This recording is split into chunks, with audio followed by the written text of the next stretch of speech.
मी तासन तास रील्स का पाहतो? मी हल्ली छोट्या गोष्टीवरून का चिडतो? मी विनाकारण का हसतो? मी नातेवाईकांपासून दूर का पळतो?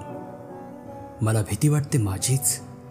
मला माझा विद्रूप, अपयशी, लाचार चेहरा दिसतो आणि मी अस्वस्थ होऊन उठतो. जिला आयुष्यात बघितलं होतं ती आयुष्यात राहिली नाही. जे बनायला पाहिजे होतो ते बनलो नाही. घरच्यांच्या अपेक्षांना खरा उतरलो नाही. या विशाल जगात माझी छोटी छोटी स्वप्न होती, मी पाहिलीत पण पूर्ण करू शकलो नाही. स्वतःपासून पळ काढण्यासाठी मी गरजेपेक्षा जास्त बोलतो. झोपायला गेलो तर बराच वेळ झोपून राहतो आणि अनेकदा डोळे मिटवून तसाच जागा राहतो. वेडे, मी पळतोय माझ्यापासूनच. मला भीती वाटते माझीच.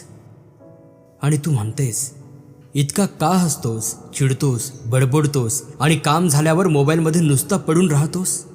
पण हे खरं नाही हं.